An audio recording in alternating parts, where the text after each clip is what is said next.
Hi, my name's Andy Warner. I'm the minister at Bowra Presbyterian Church. I'm saying that for the benefit of those who might be visiting our page who don't know me.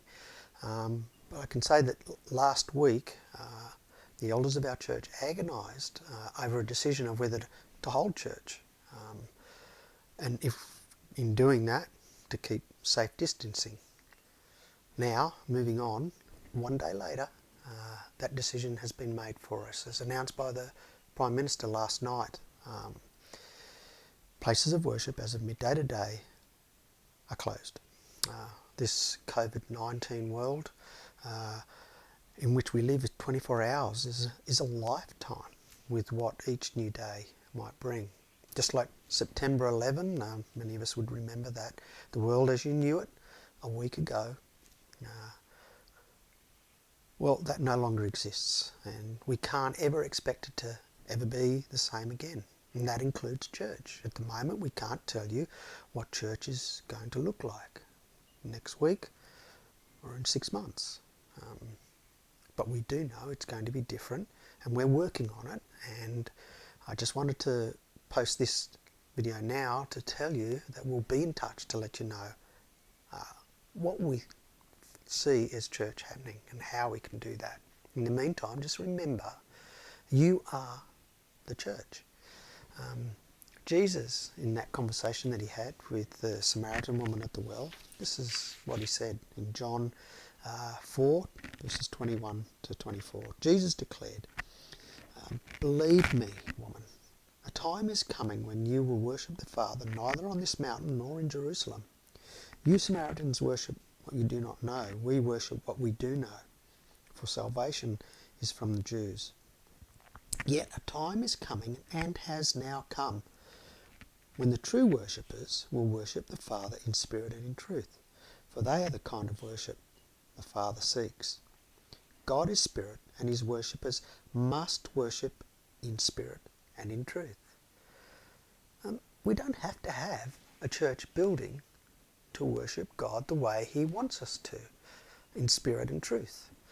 We don't have to have a special place. Ideally, it would be great if we were all together. That might be, that might not be possible from a physical point of view, so we might need to be inventive in doing that by other means. We'll work on that, as I said, and we'll keep you informed. We might be able to do things online, or there's always the phone.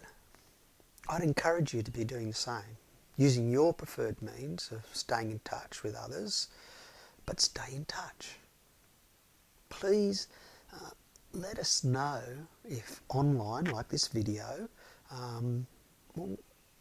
might that be an option for you for church? Help us work out how we can help you stay connected with church and as a church. I've said it already, but I need to say it again.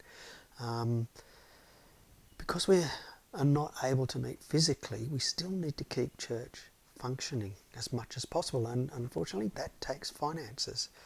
So please consider giving electronically, and I urge you to do that with a bit of urgency, because we don't know when we're going to meet again. Check the email I sent for those online. Check the email I sent on Saturday, or an old bulletin for banking details. Or just get in touch if you're not sure. Speak to a member of Committee of Management. They should be able to help. By the way, giving electronically through your bank can be done anonymously, so just you and God are aware of what you give. No one else. Also, we'll also send out some links for those of you who are online to help you keep seeking God. I mean, there's plenty of local churches that we know, that we saw yesterday, that we can hook into, and also there's plenty of other content. Don't forget, if you're not online, you might want to remind people of that who you know aren't online. There's things like Songs of Praise every Sunday, 11:29 a.m. on the ABC TV. Yesterday at church, we looked at words that we really should keep in mind, because we are people who live by faith, not by fear. Jesus told us not to have troubled hearts, by accepting his gift of peace. Peace because he offers a hope to us in a world that cannot offer hope. It cannot give the peace that we know because we have life in Jesus and Jesus' kingdom. We also looked at we are people who are sacrificial, not selfish. Most of us are confined to just our closest neighbours at the moment, which actually provides opportunity of being sacrificial and be the light of the world that Jesus calls us to be. We shine the light. We do not hide it. So those opportunities to be these people that Jesus has called us to be, well, they are seen by the world by our good deeds. We have that opportunity. Now we might try and send you some ideas of what that might look like on a practical level. So keep your eye out. Keep your eye out for emails. That's the best way for us to keep in touch. Please keep our elders, Kerry and myself, in your prayers as we look to serve you in this way. Ask God to sustain us physically and spiritually and give us wisdom in how to serve his people at Bowral, to serve you. I finished up the talk at church yesterday, which you can listen to online, by the way, either through our Facebook page or you can check the email I sent out yesterday afternoon. There's a link on that. But we heard words of Paul to the church in Corinth in his second letter to the Corinthian church that reminds us that we are precious to God.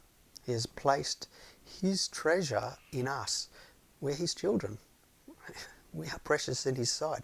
And he gives us his gift of peace for times just like this. And that comes to us in Jesus. These are the words. Take them with you. They're great comfort at this time. But we have this treasure in jars of clay to show that this all-surpassing power is from God and not from us. We are hard pressed on every side, but not crushed. Perplexed, but not in despair. Persecuted, but not abandoned. Struck down, but not destroyed. See you soon. God bless.